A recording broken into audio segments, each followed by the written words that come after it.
देवोदास जी, माता, अब हम माता नव दुर्गा का पूजन आरंभ करेंगे। सर्वप्रथम हम कलश की स्थापना करेंगे। काशी की पावन भूमि से मिट्टी लेकर उसकी वेदी बनाएं।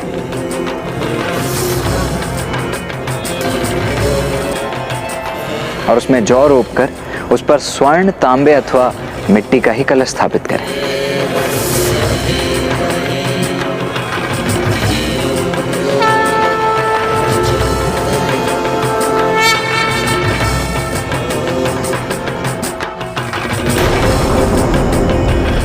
अब हम माँ आदि शक्ति के पार्थिव विग्रह की रचना करेंगे।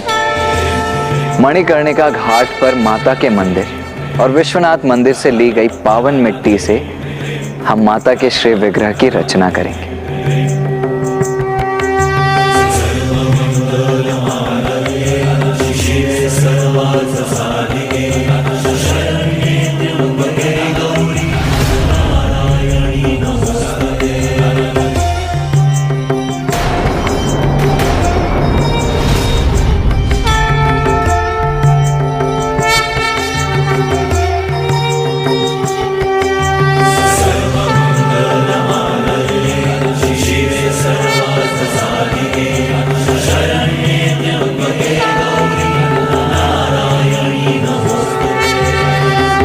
अब अन्य सभी तैयारियां होने के पश्चात हम सर्वप्रथम प्रथम पूज्य गणेश जी की पूजा करेंगे।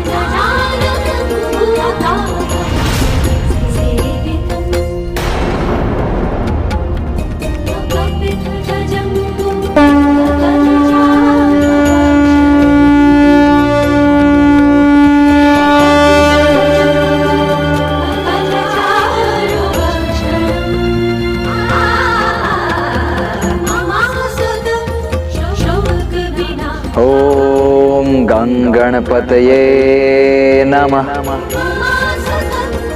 ओम गणपतये नमः। ओम गणपतये नमः।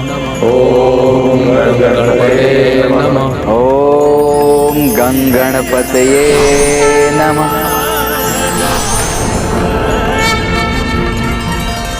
माता पार्वती के नंदन गणेश जी अब संतुष्ट हुए भैया।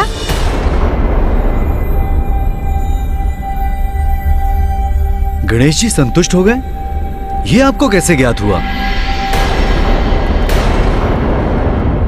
बस ज्ञात हो गया मुझे। माता के साथ नवग्रह और षोडश मातृकाओं की भी पूजा की जाती है, किंतु सर्वप्रथम माता आदि शक्ति की स्वरूप माने जाने वाली कुमारी कन्याओं का भी पूजन अनिवार्य है। ये कन्याएं 4 वर्ष की आयु से लेकर 10 वर्ष की आयु की होनी चाहिए, क्योंकि ये मान्यता है इसी आयु की कन्याओं में शक्ति रूपिणी माता आदि शक्ति का वास होता है। तो क्या हम कन्याओं का पूजन करेंगे? हाँ महाराज, इन 9 तिथियों में प्रत्येक तिथि पर हम एक कन्या का पूजन करेंगे। ये तो अति उत्तम है, क्योंकि नारी ही समाज की शक्ति का आधार है। क्योंकि कहा जाता है जहाँ नारी की पूजा होती है वो स्थान स्वर्ग के समान होता है। किंतु ब्राह्मण देवता, हमारी तो कोई पुत्रियां नहीं है और हमारे राजभवन में कोई लघु आयु की कन्याएं भी नहीं है, तो हम कन्या पूजन कैसे करेंगे?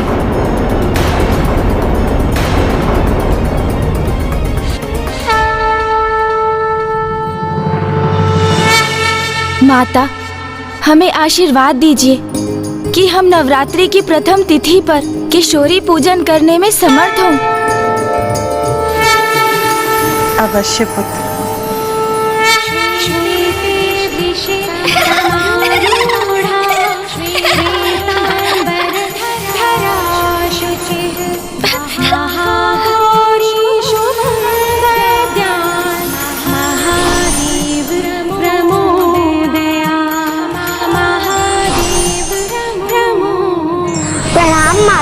प्रणाम महाराज।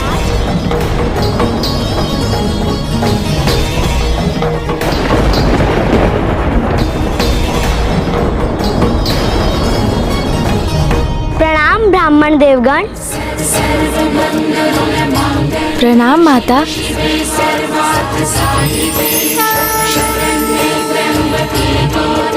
प्रणाम माँ। ये बालिका स्वयं यहाँ कैसे पहुँच गई? इसे कैसे ज्ञात हुआ? बस मुझे ज्ञात हो गया। यही तो माता की लीला है। उन्होंने अपने पूजन के लिए स्वयं ही सारी व्यवस्था कर ली। अब कौमारी पूजन आरंभ करने का समय आ गया है।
धन्यवाद माता।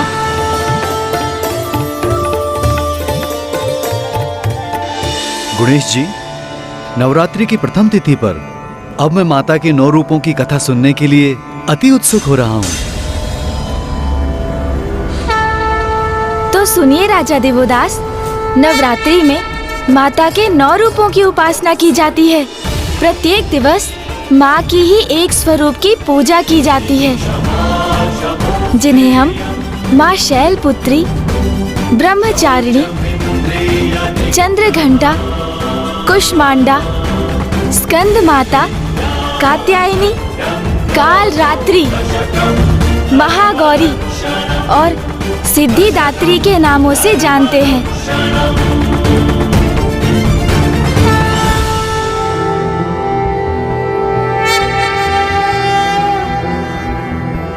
प्रथमं शैलपुत्री च द्वितीयं ब्रह्मचारिणी तृतीयं चन्द्रघण्टेति कूष्माण्डेति चतुर्थकं पञ्चमं स्कन्दमातेति षष्ठं कात्यायनीति च सप्तमं कालरात्रीति महागौरीति चाष्टमं नवमं सिद्धिदात्री च नवदुर्गाः प्रकीर्तिताः।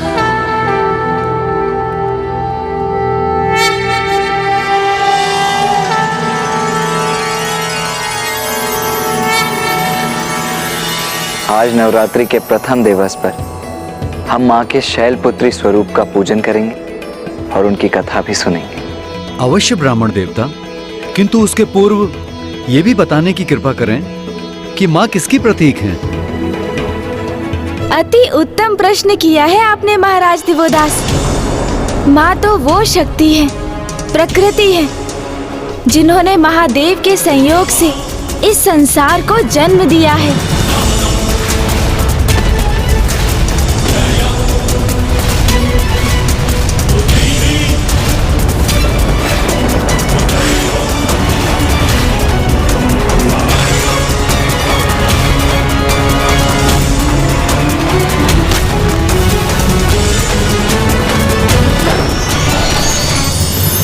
परिस्थिति के अनुसार माँ ही महादेव के रौद्र रूप को जागृत करती हैं और फिर वो ही उनको उनके रौद्र रूप से शिव में परिवर्तित करती हैं। अर्थात ये समझने के लिए अब मैं आपको माता की प्रथम रूप माँ शैलपुत्री की कथा सुनाऊंगा, क्योंकि कोई भी व्रत और पूजन तभी पूर्ण होते हैं जब उनके पीछे की कथा का स्मरण किया जाए। क्योंकि अब हम नवरात्रि में हैं, माँ के 9 रूपों की पूजा कर रहे हैं, तो हमें ये ज्ञात करना अति आवश्यक होगा कि माँ के 9 रूपों में प्रथम रूप माँ शैलपुत्री का आविर्भाव कैसे हुआ? तो ये कथा तब आरंभ हुई जब माता प्रजापति दक्ष की पुत्री थी और वो देवी सती रूप में प्रकट भी हुई थी और वो महादेव की पत्नी भी बनी थी।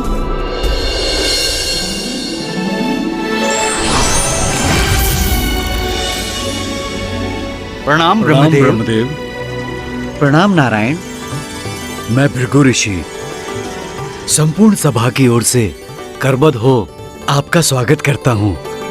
प्रणाम ऋषि भृगु। प्रणाम ऋषि भृगु। प्रणाम ऋषि वशिष्ठ।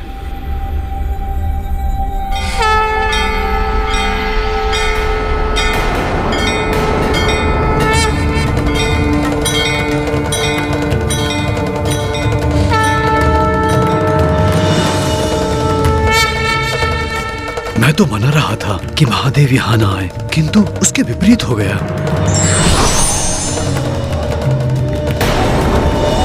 कहीं इनका यहाँ अकस्मात आना किसी नवीन संकट व अनिष्ट का कोई कारण न बन जाए।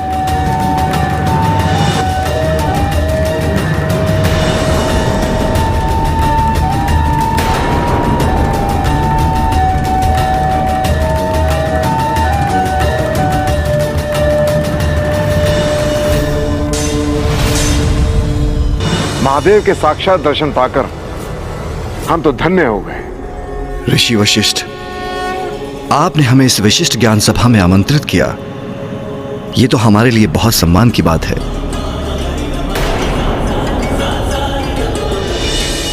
ज्ञान एक उत्तम उत्ताद समाज का आधार होता है। मेरी मान्यता है कि वास्तव में ज्ञानी वो है जिसे तत्व ज्ञान हो। तत्व ज्ञान अर्थात ईश्वर की पहचान। ये तो हमारे वेद शास्त्रों में भी लिखा गया है कि तत्व ज्ञान होने पर कि योगी को आत्मबोध होता है, जिसके परिणाम स्वरूप वो परमात्मा से एकीकार होता है। किंतु जो ईश्वर को न जानता है, न पहचानता है और न स्वीकार करता है और अपने ज्ञान पर अहंकार करता है, उस ज्ञान के आवरण से ढके अज्ञानी का अहंकार सदैव उसके पतन का कारण बनता है। धन्यवाद महादेव।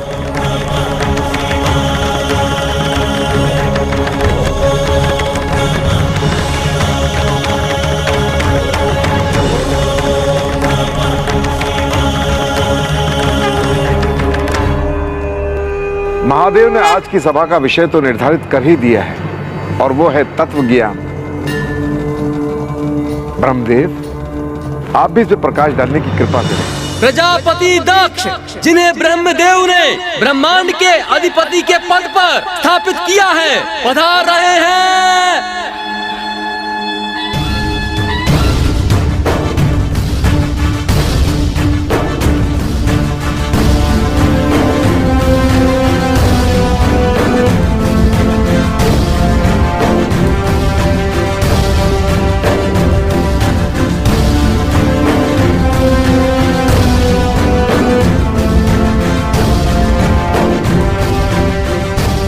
भृगु ऋषि, आपने प्रजापति दक्ष की अनुपस्थिति में ही ज्ञान सभा आरंभ कर दी।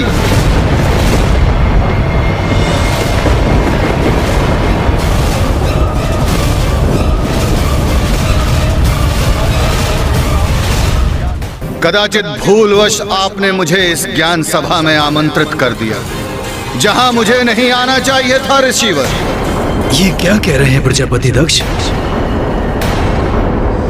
उचित ही कह रहा हूं ऋषिवर। जहां अघोरी और गण उपस्थित हों, वहां ज्ञान साधना कैसी? ये आप क्या कह रहे हैं प्रजापति दक्ष? महादेव तो ज्ञान और प्रकाश की प्रकाष्ठा है। अच्छा ऋषि वशिष्ठ, यदि ये इतने ही बड़े ज्ञानी हैं, तो इन्हें यह भी ज्ञात होना चाहिए कि जब प्रजापति दक्ष ने यहां प्रवेश किया तो इन्हें खड़े होकर उनका अभिनंदन करना चाहिए, परंतु ये अपने स्थान से खड़े भी नहीं थे।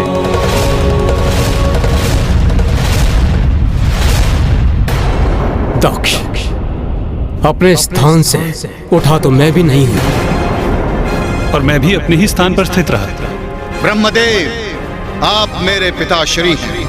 यदि आप मेरे सम्मान में खड़े नहीं हुए तो ये अनुचित है। और नारायण तो मेरे आराध्य हैं, उनका सम्मान करना मेरा कर्तव्य है, परंतु इन अघोरी का नहीं।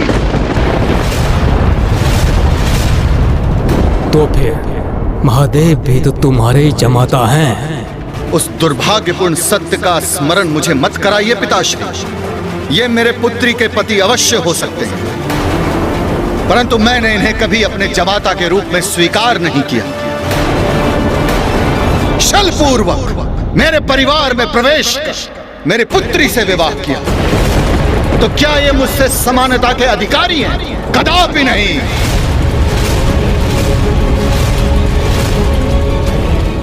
इस सभा में सम्मानित अतिथियों ने, ब्राह्मणों ने, देवताओं ने, ऋषि मुनियों ने मस्तक झुकाकर मेरा अभिनंदन किया, परंतु ये भूतों, पिशाचों और प्रेतों से घिरे रहने वाला अपने स्थान पर स्थित रहा।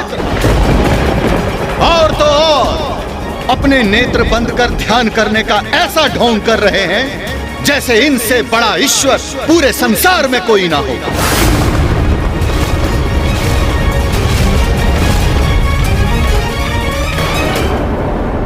ए अघोरी, अपने नेत्र खोलिए, उठिए और मुझे प्रणाम कीजिए।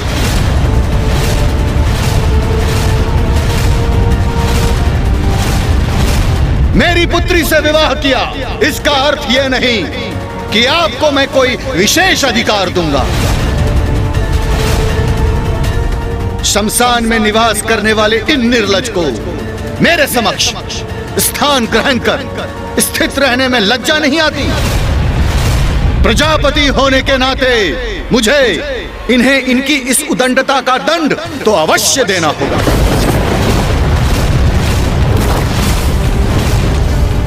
दक्ष, नहीं पिताश्री, आज मैं कोई हस्तक्षेप स्वीकार नहीं करूंगा।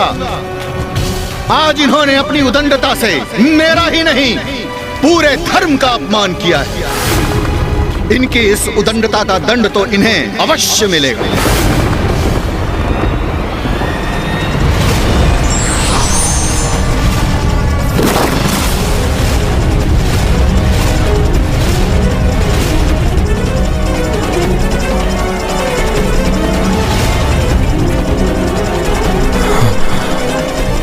ये श्राप के भागी हैं। मैं इन कुलहीन, कुसंस्कारी, दुष्ट प्रवृत्तिधारी शमशान में निवास करने वाले को श्राप देता हूँ, श्राप देता हूँ। देवताओं के साथ प्राप्त होने वाले यज्ञ के भविष्य के भाग से भी ये वंचित रहेंगे। प्राप्त होने वाले यज्ञ के भविष्य के भाग से भी ये वंचित रहेंगे।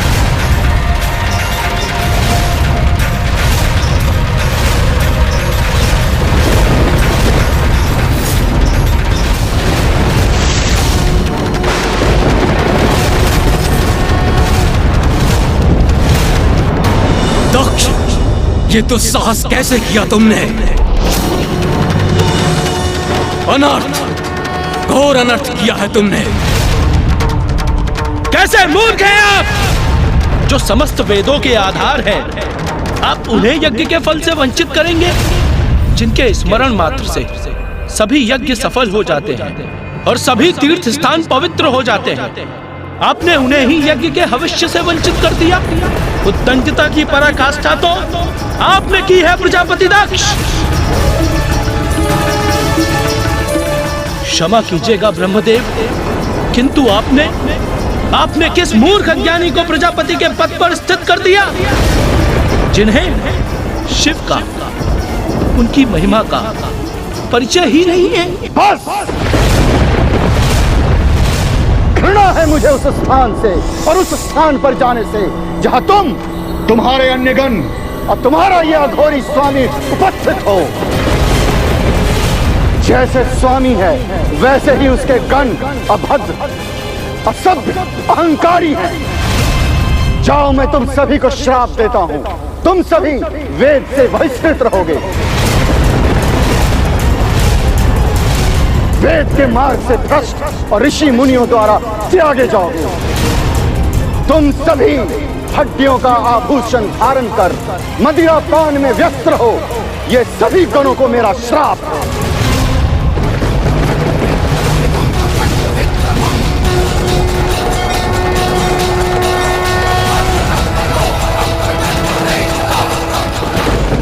ये तीव्र वायु प्रवाह, ये प्रचंड ध्वनि, ऐसा अंधकार, ये सब क्या हो रहा है?